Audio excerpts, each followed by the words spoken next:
संत तुळशीदास महाराजांचं जीवनचरित्र थोडक्यामध्ये समजून घेण्याचा प्रयास करायचा आहे.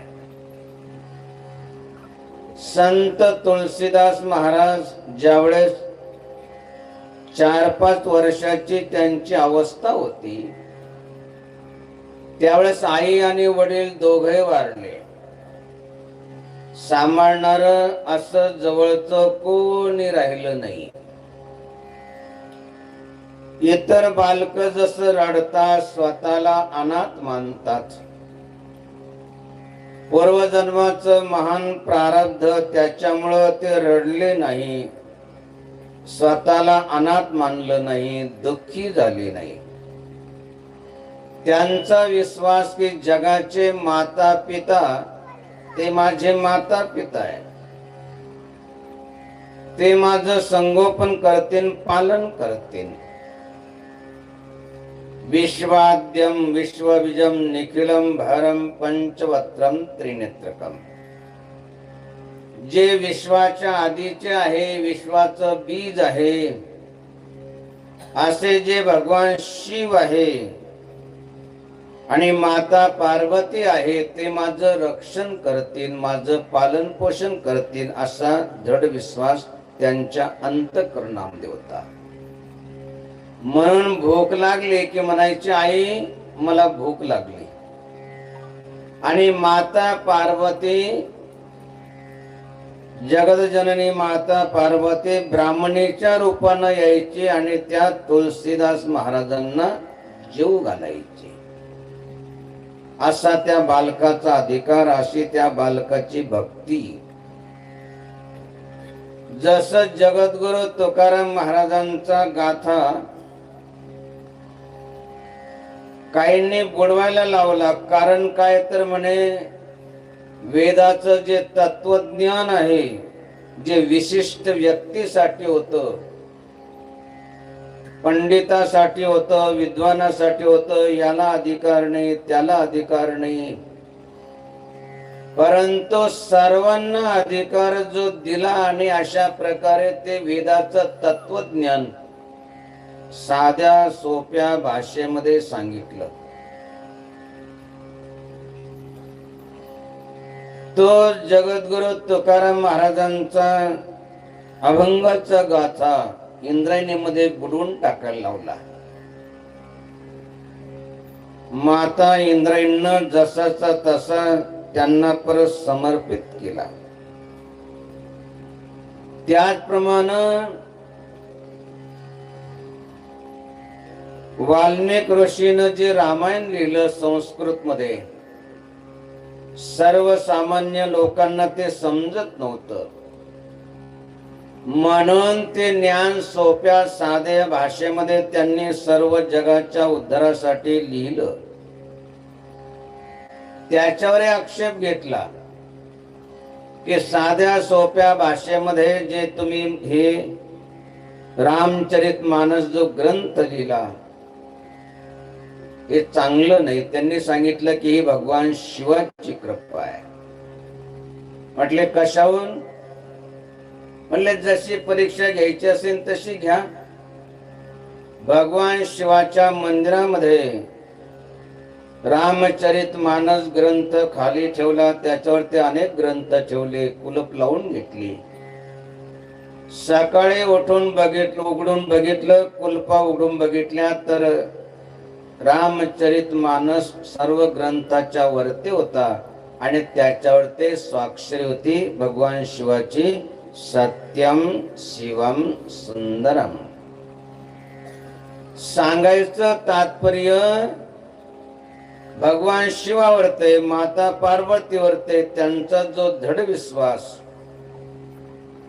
त्यांचं संगोपन माता पार्वतीनं केलं, त्यांच्या ग्रंथाला प्रामाणिकता दिली भगवान शिवानं आपली स्वाक्षरी करून.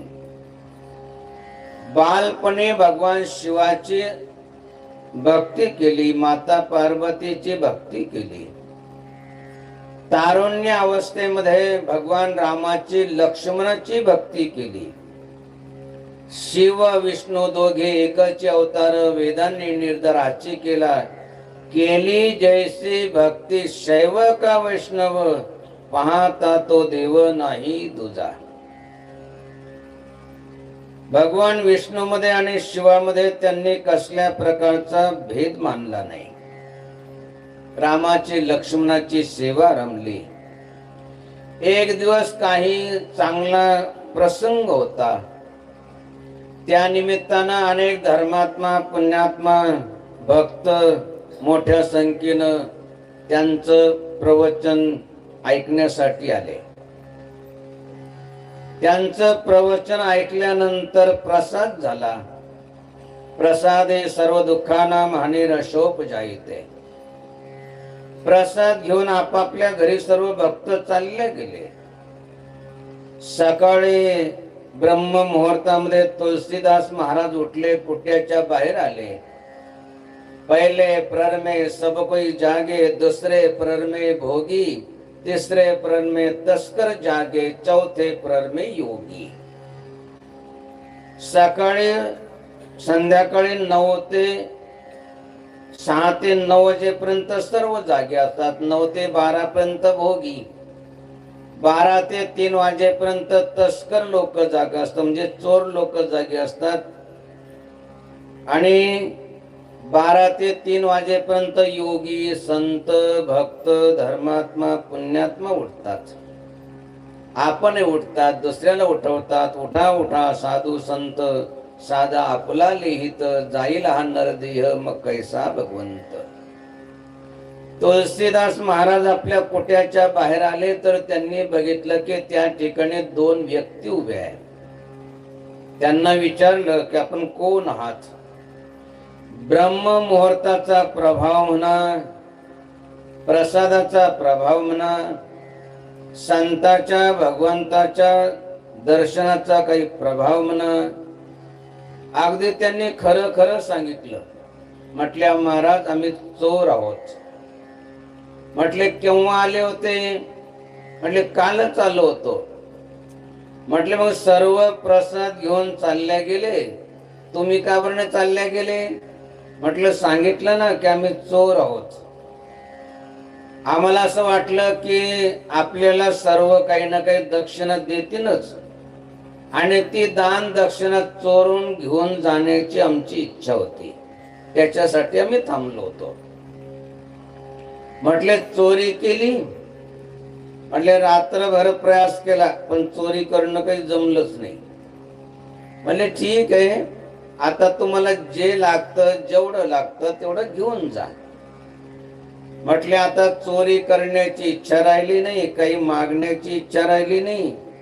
म्हटले कमालच आहे, रात्रभर जागले, चोरी करण्यासाठी थांबले म्हणतात, रात्रभर जागले.